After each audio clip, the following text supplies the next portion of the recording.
வணக்கம். இது நியூஸ் போஸ்டின் காலை நேர பிரதான செய்திகள்.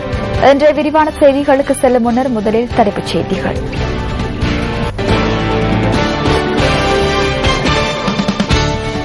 பொதுநலவாய அமைப்பின் செயலாளர் நாயகம் கமலேஷ் சர்மா இலங்கை வருகை.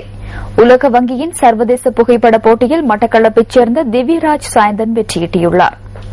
அனாவசியமாக பணம் அறவிடும் அதிபர்கள் தொடர்பில் முறைப்பாடு செய்யுமாறு மேல்மாகாண கல்வி அமைச்சு வேண்டுகோள். மகா கும்பமேளாவில் பங்கேற்க சென்ற 10 பக்தர்கள் சன நெரிசலில் சிக்கி உயிரிழப்பு.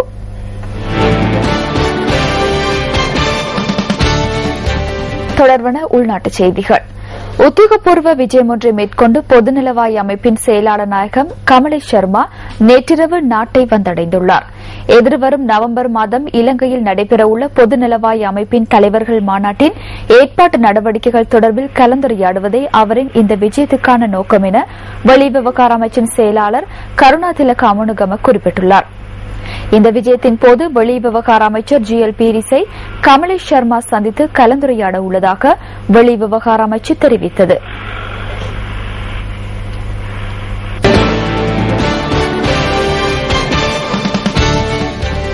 உலக வங்கியினால் நடத்தப்பட்ட பிராந்திய ரீதியான சர்வதேச புகைப்பட போட்டியில் கிழக்கு மாகாணத்தைச் சேர்ந்த பாடசாலை மாணவர் ஒருவர் வெற்றியீட்டியுள்ளார்.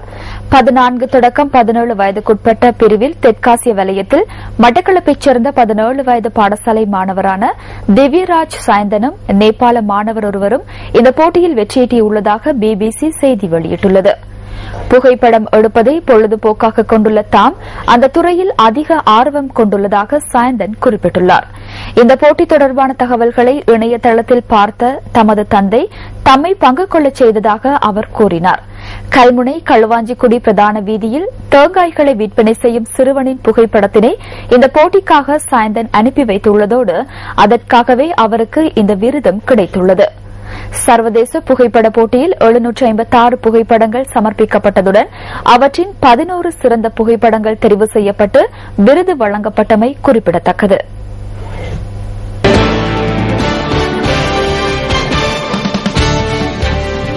பாடசாலைக்கு பணம் செலுத்துவதற்காக அயல் தோட்டம் ஒன்றில் தேங்காய்களை சேகரித்ததாக கூறப்படும் ஹொரணி பிரதேச சிறுமி தொடர்பில் தேசிய சிறுவர் பாதுகாப்பு அதிகார சபை கவனம் செலுத்தியுள்ளது.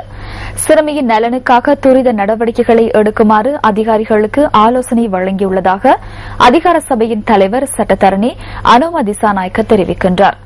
இந்த சிறுமியை சந்தித்து அவரின் தேவைகளை கண்டறிந்து அவற்றை பூர்த்தி செய்ய நடவடிக்கை எடுக்க உள்ளதாக அவர் கூறினார். அத்துடன் சிறுமி உள ரீதியான அழுத்தங்களை எதிர்நோக்கியுள்ளதால் அவரை பாதுகாப்பதற்கும் சிறுவர் பாதுகாப்பு அதிகார சபை நடவடிக்கை எடுக்கும் என அதன் தலைவர் தெரிவிக்கின்றார்.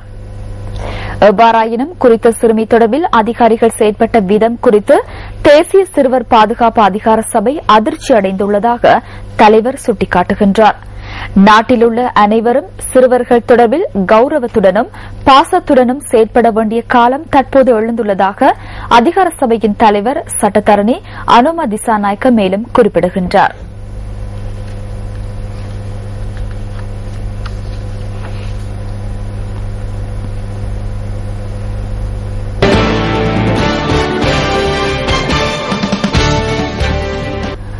அனாவசியமாக பணம் அறவிடும் அதிபர்கள் தொடர்பில் முறைப்பாடுகளை முன்வைக்குமாறு மேல்மாகாண கல்வி அமைச்சு பெற்றோரிடம் வேண்டுகோள் விடுத்துள்ளது.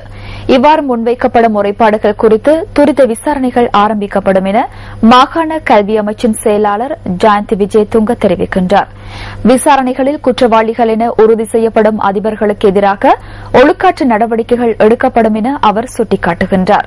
இவ்வாறான அதிபர்கள் தொடர்பில் தமக்கு தெரியப்படுத்தப்படும் பட்சத்தில் விசாரணைகள் முன்னெடுக்கப்பட்டு அடுத்த கட்ட நடவடிக்கை எடுக்கப்படும் என அவர் தெரிவிக்கின்றார்.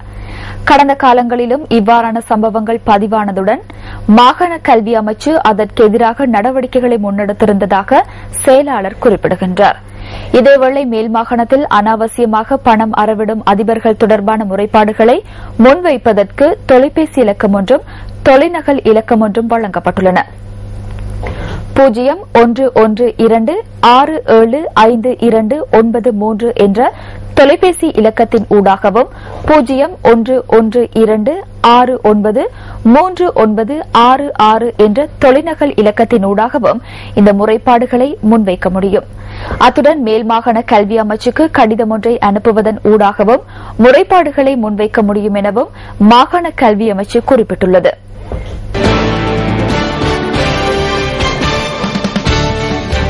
கடந்த வருடத்தின் இறுதி காலப்பகுதியில் நாட்டில் HIV தொற்றுக்குள்ளான 50 பேர் பதிவாகியுள்ளதாக சுகாதார அமைச்சு குறிப்பிடுகின்றது.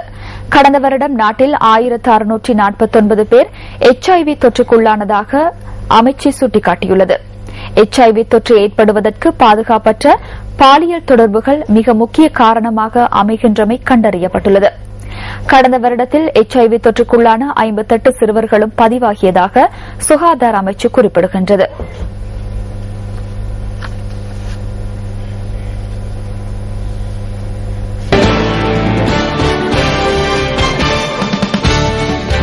துபாய்க்கு தொழில் வாய்ப்பின் நிமித்தம் சென்று பாதிக்கப்பட்ட மற்றொரு பெண் நேற்று நாடு திரும்பியுள்ளார். குளியாப்பிட்டி கிரிந்த பகுதியைச் சேர்ந்த 45 வயதான பெண் ஒருவரே இவ்வாறு நாடு திரும்பியுள்ளார்.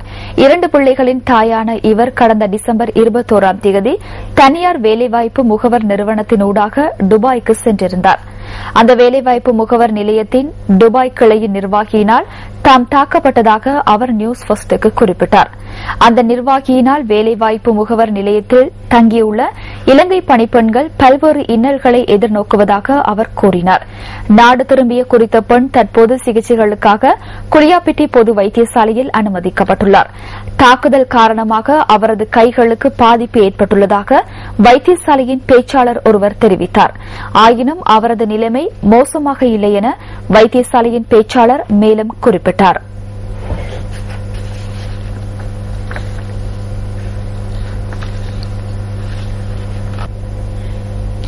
இலங்கை மத்திய வங்கி வெளியிட்டுள்ள நாணயமாற்று விகிதம் தொடர்பான தகவல்களுடன் நியூஸ் ஃபர்ஸ்டின் காலை நேர பிரதான செய்திகளில் வர இருப்பது பிஸ் ஃபர்ஸ்ட்.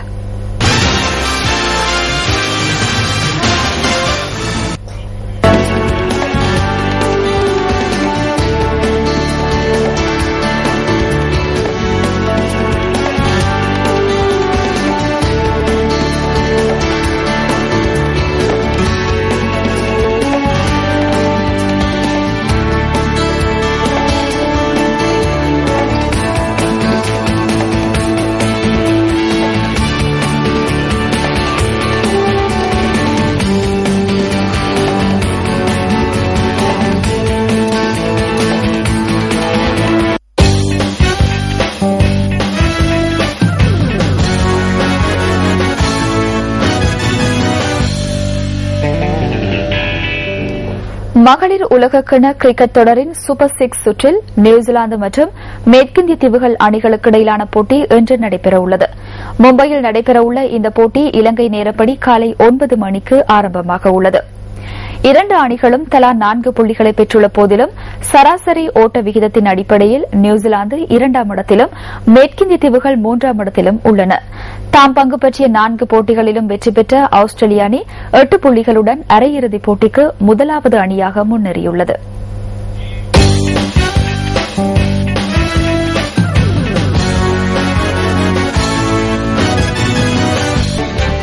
அழகிய பகுதிகளுக்கு உங்களை அழைத்துச் செல்லும் டிஸ்கவர் ஸ்ரீலங்கா தொகுப்பு அடுத்து.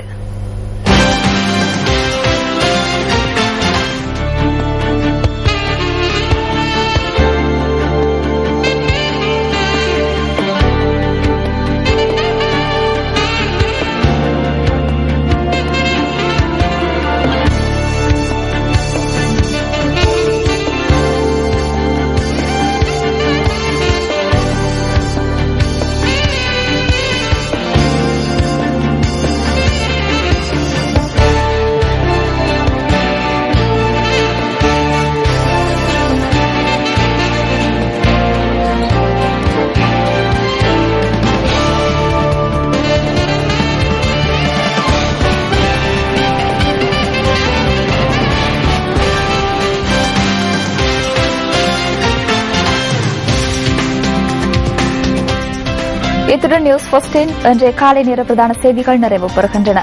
எமது அடுத்த மணித்தியால செய்திகளை 10:25க்கு எதிர்பாருங்கள். வணக்கம்.